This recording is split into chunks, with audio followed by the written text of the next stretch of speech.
if you feel like the energy is intense right now and everything's a little odd, you're not alone. I was with a friend yesterday and we were sort of talking about this, about how energetically overwhelmed we feel, how tired we feel, how easily it feels like our energy is drained and we feel exhausted. Now, granted, where I am, we just had daylight savings time. So we move forward 1 hour and that always messes with me. So that's one thing that I believe is psychological warfare, period. But also, I was telling her, I was like, well, think about it, right? There's all this crazy shit happening, all this chaos in the United States, globally. And then when we go out, right, it's a very strange sort of experience sometimes, because seemingly from the outside looking in, everything's normal, right? We're just like out living our lives. But there's like the underlying understanding, whether we're consciously or unconsciously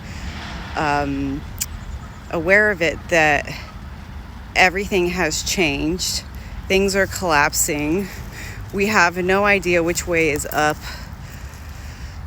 which way is down, what's going to happen, what to do about it. It's like what's real, what's not. And I do think for those of us that have the capacity to be with what's happening and to acknowledge it, we're in a much better place, because at least we're not afraid to identify the elephant in the room.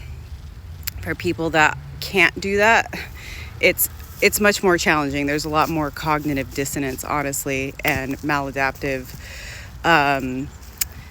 coping mechanisms that are going on. And, you know, we're also astrologically in a really intense period. We've got Venus retrograde. Mercury goes retrograde on the 14th, which is also the same day as the full moon lunar eclipse in Virgo. Then we have the partial solar eclipse. I believe it's in Aries on the 29th. And as I've mentioned in previous videos, that energy lasts for 6 months. And so this is my download, is that like where we put our time and energy is extremely important right now. Your attention and your energy is your currency. Okay? So, and again, I'm not about spiritual bypassing or ignoring reality. I am being with and paying attention to what's happening, what's going on, but I'm not allowing myself to be so entrenched in it that I can't see the forest through the trees, if that's how you say the cliche, okay?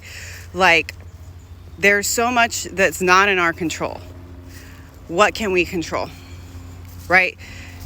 And, you know, I've come back to this many times, the self-care stuff, right? This keeping grounded, taking care of ourselves, building community, finding safe people, right? I'm not here I don't have the time and energy to waste on people that want to call me a conspiracy theorist or a Debbie Downer, or don't have the capacity to talk about what's happening. I no judgment, whatever. I'm also not arguing with people who still want to put their hope and faith in a savior or a politician. Like, you know what I mean? Like, I agree to disagree. I just think that focusing on taking our power back and figuring out what we can do with the time that we have is the most important thing that we can do right now. When we look to a politician or an organization or for someone to save us, we're not actually doing anything. We're sitting back and waiting for something else to do for us what we need to do for ourselves. And it's time for us to move out of that energy. No one's coming to save us. And pay attention, yes, but also what are we doing about it? You know what I mean? Like, I have and continue to build community and to reestablish and deepen connections that I already have, as well as, again, with this retrograde period, with this eclipse season, it's becoming more and more clear to me people that are not meant to be in my inner circle. Some of that has been challenging and painful, but it's important for us to know who we can trust, especially now. This is not going to be an easy period, but if we can maintain some type of grounding and focus in where and how we're using our time, energy, and resources, we're going to be better for it. The time to sit back and wait for someone else to come up with a plan or a solution or to save us is over. Let's be wise at this time. Let's be smart. Yes, take it one day at a time. Do what you can with what you have.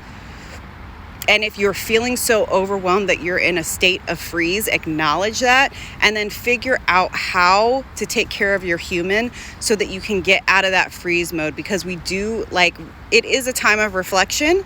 So this is a good time to take stock of what's going on, what's working, what's not, and what do you want to start putting your time, energy, and attention towards. You don't need to shame yourself, right?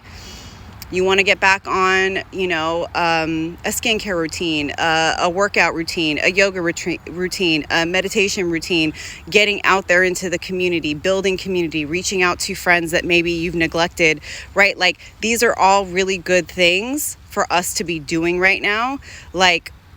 Let's do our best to remind ourselves that we do have power, right? That there are things that we can do. We are not hopeless and helpless. And so, again, we're going to feel very overwhelmed if we're constantly absorbing and entrenched in the drama, the political theater. There needs to be some distance. So pay attention to how you're consuming information and data and news, right? Where you're getting it from and how you're processing it, right? I'm out in nature right now.